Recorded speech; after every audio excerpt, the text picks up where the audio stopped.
Boa noite, meus amados irmãos, ou boa tarde, boa noite, ou boa noite e tarde. Conseguimos chegar, vencemos as dificuldades, tudo quanto foi se opondo no nosso caminho, aos poucos nós fomos vencendo e aqui estamos. Isso determina bem a característica neste momento em que nós estamos vivendo. Os mentores espirituais, porque já é passada a hora, eles insistem em nos mostrar a necessidade de nos tornarmos fortes.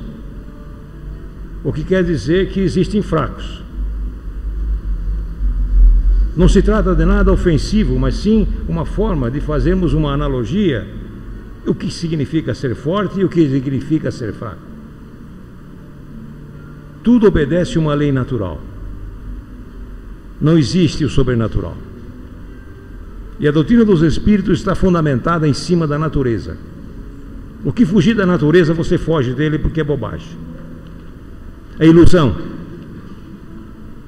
E temos que tomar cuidado para não nos perdermos nas entrelinhas da própria vida, do nosso dia a dia. Porque acabamos nos perdendo e cuidando de coisas tão insignificantes, tornando as coisas importantes, que acabamos por deixar o tempo passar. E depois que o tempo passou, meus irmãos, é como água que foi guardada na mão. Tinha, não tem mais. Passou. Mas felizmente para nós existem outras oportunidades, que o Pai nunca nos deixou órfãos. Essa é a bênção da lei da reencarnação. Neste momento passamos por esse momento de transformação.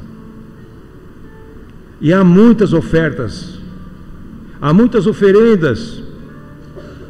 Nunca tanto quanto agora nós fomos chamados a consumir os conhecimentos que dizem ser espirituais. No entanto, eu gostaria de saber se vocês já fizeram uma análise de tudo que aí está, desde os livros de autoajuda, passando por tudo quanto você possa imaginar que seja positivo e bom para a humanidade, à luz do Evangelho. Faça essa análise. E será que tem alguma coisa melhor? Tem alguma coisa que suplantou? Absolutamente não. Seria o mesmo que nós nos reuníssemos aqui esta noite para escrever novamente um outro Evangelho, ou mais um Evangelho, diante de tantos que aí existem. Ou será que nós estamos sendo tão orgulhosos assim que achamos que Jesus está superado? Por quê? Porque a ciência está crescendo? Porque a ciência se adiantou? Porque a ciência está indo longe? Mas Allan Kardec perguntou aos espíritos: é o espiritismo que vai provar que a ciência está certa? E eles foram categóricos: não. É a ciência que vai provar que a doutrina espírita sempre esteve no lugar certo. Tudo que foi anunciado nesses 152 para 153 anos de existência da doutrina dos espíritos, do contato que Allan Kardec obteve com a espiritualidade superior e acabou codificando a doutrina dos espíritos, não inventou, não criou, codificou. Nesses 152, 153 anos, realmente provocou um abalo profundo nas ideias religiosas do mundo. Porque nos revelou um Jesus diferente, nos revelou um Jesus que veio ao mundo não para nos salvar através da sua crucificação. Ele não negociou com Deus, que era visto como um pai pagão, um senhor pagão que queria sangue, e morreu na cruz para nos salvar. Não. Ele morreu na cruz, deixou-se imolar para mostrar a nós as lições lindas contidas no Evangelho. Trouxe o seu Evangelho de luz, que é um código de moral que nós devemos seguir. E esse código moral é que precisa nesse momento ser colocado em prática. Conhecer, todos nós o conhecemos, todos. Só que à luz da doutrina espírita, Jesus é um mestre, veio ensinar e disse que nós teríamos que fazer o nosso trabalho, nós teríamos que carregar a nossa cruz. Ninguém está salvo apenas por aceitar Jesus. Não adianta estampar no peito a sua imagem, criar um grande altar. Ele veio para acabar com os ídolos, mas o ídolo é tão poderoso, porque nasce em nós, tem a sua origem em nós, espíritos ainda em processo evolutivo, que nós acabamos transformando Jesus num mito também. E Jesus não é um mito. Jesus é uma verdade que deve, precisa e tem que ser posta em prática. E aqueles que vão descobrindo vão fazendo esse trabalho. Claro, paulatinamente, com grande dificuldade, sim, não é fácil. Mas, meus irmãos amados, não há outra saída, não há outro objetivo senão a razão da vida. E nós estamos aqui aprendendo. E a dor, então, é aquilo que Leon Denis chama a melhor das lições que o homem poderia ter recebido. Porque dói. E se dói, nós buscamos o remédio. Vamos ao médico. E o médico indica o remédio. O médico não pode tirar a sua dor. Ele indica o remédio. Caberá a você esforçar-se para tomar o remédio. E se você não tomar o remédio verdadeiramente, com todo o seu potencial, tirando dele o que ele pode te oferecer no que tange a parte material, e você fazendo a sua parte espiritual, ou seja, conversando, educando, evangelizando as suas células, porque é isso que precisa ocorrer, não vai haver melhora. Se eu estou sofrendo de uma gastralgia, não bastará tomar o remédio. Se eu não ensinar as minhas células a moderarem na alimentação, a não comerem em excesso e muito menos coisas por demais temperadas, senão não haverá sucesso. E assim em todos os campos da nossa vida. É necessário que nós façamos a nossa parte, pedir a Deus que nos ajude, que nos auxilie a continuar como nós estamos e receber o que nós queremos. Me perdoem, meus irmãos, com todo o respeito, isso é uma infantilidade tremenda, que já não cabe mais. Daí advém o quê? A decepção. Porque espírito nenhum que se dignifique como sendo um espírito enviado por Deus, ou um ser que está cheio de moral, cheio de boas intenções, vai resolver os nossos problemas de graça. Não existe. A reciprocidade é uma realidade, não é coisa de banqueiro hoje, não. Desde que o mundo é mundo, Jesus ensinou o caminho e cabe a cada um de nós seguir este caminho. Sócrates e Platão já haviam falado da importância do autoconhecimento, e Jesus no seu evangelho só fala disso. Por isso que o nosso querido Eurípides Barçanufo, que é o mentor desta casa, que empresta o seu nome a este grupo, ele é categórico ao dizer que Jesus é um grande psicoterapeuta. Olha bem, mas nós dizíamos que Jesus era Deus.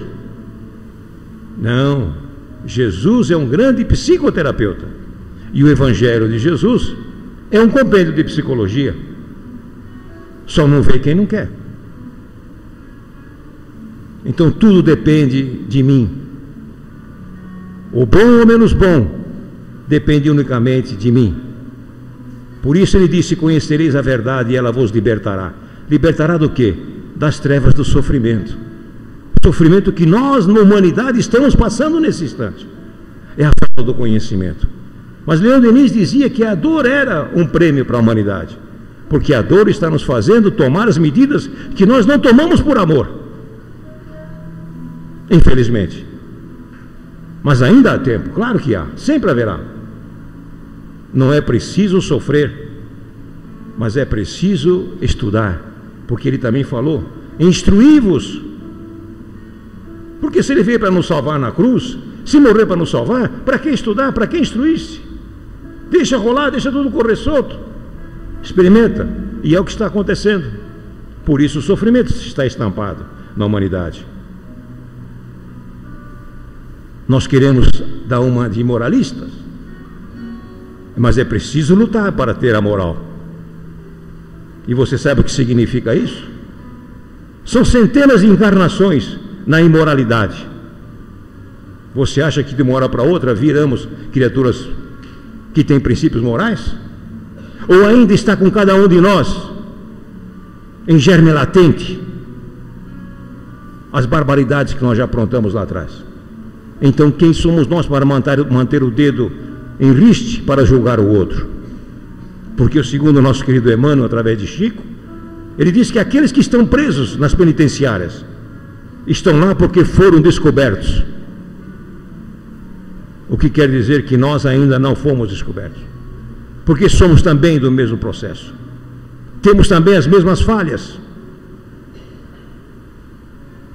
só que por obra e graça do Pai já sofremos um pouco mais, às vezes um pouco só, e estamos aqui desesperados, tateando a lousa da ignorância na vida, e encontramos esse canto do mundo onde o Evangelho do Mestre é estudado, é colocado à nossa frente, para que nós possamos dele fazer instrumento para o nosso crescimento espiritual.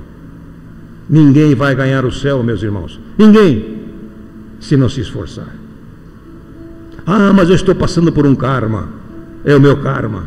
Joana de Ângeles, através de Edivaldo, é muito clara quando diz: não existe karma, gente, não existe karma. O karma é aquilo que eu preciso, é a lição que a escola está me dando. Por que eu estou na aula na lição 20 e 22, o outro está na 25, outro está na 22, outro está na 19? Porque é o que cada um de nós precisamos, não é castigo. Então karma é aquilo que eu estou necessitando agora para o meu aprendizado, para a minha evolução. Mas ela diz: se vocês quiserem usar o nome karma, pensem bem, só existe um karma, um determinismo kármico, um determinismo, não tem outro. E o espírita gosta de um determinismo, hein? Ah, como gosta! Mas ela diz claramente: só tem um determinismo kármico, é a nossa perfeição. Todos nós, não escapará um, teremos que atingir a nossa perfeição, porque fomos criados por Deus para essa função. É questão de mais dia, menos dia, de mais tempo, menos tempo. O próprio Mestre Jesus foi criado, como está lá no Livro dos Espíritos, simples e ignorante no que tange ao conhecimento, mas foi colocado nele todos os potenciais para a perfeição, como foi colocado em cada um de nós. Só que ele é muito mais idoso do que nós, existe há muito mais tempo do que nós, e fez a sua evolução. E Emmanuel deixa claro, ele ajudou a formar esse sistema planetário em que nós nos encontramos, o sistema solar e todos os planetas que em torno do Sol giram. Vejam a dimensão desse espírito que veio ter conosco aqui na Terra, mas ele nos tratou com o devido respeito, não deu a nós um alimento que nós poderíamos nos engasgar, nos intoxicar, deu o remédio certo, o alimento certinho, como dizia Paulo de Tarso. No começo dá-se o leite materno, mais tarde o alimento sólido. Ele falou que podíamos absorver naquela época e deixou claro: não vos deixarei órfãos, voltarei, pedirei ao Pai que envie o Consolador prometido na hora em que vocês tiverem condições. E o Consolador é a doutrina dos Espíritos que aí está, traz os ensinamentos de Jesus à luz dos tempos modernos, quando nós já começamos a compreender, depois de 2000 anos de sofrimento. Hoje a gente procura uma casa como esta, procura onde estiver a palavra de Jesus, procura o Mestre e os seus ensinamentos, para poder realmente criar bases fundamentadas na moral cristã, que é a única, realmente é a única moral que persiste. O nosso respeito a todas as ideias religiosas, e mormente aqueles que, na boa intenção, são os vendedores de ilusão, querendo auxiliar a humanidade, prometem mundos e fundos, E nós sabemos, meus irmãos, que não há outro caminho a não ser este: nascer, viver, morrer, tornar nascer, viver e morrer tantas vezes quantas forem necessárias para a nossa própria evolução. Não é a religião que vai nos fazer crescer, mas é a religiosidade. Aquilo que você tomar como princípio de vida, aquilo que você limpar e tirar tudo que possa existir, de plumas, paetês e lantejoulas, e ver as coisas como Jesus via e vê até hoje, e como a doutrina dos Espíritos é simples, simples como o Evangelho de Jesus, que também é simples, porque ele contém ensinamentos tão primários que chega a nos assustar. Caridade e evangelização começa com um simples bom dia, boa tarde, boa noite.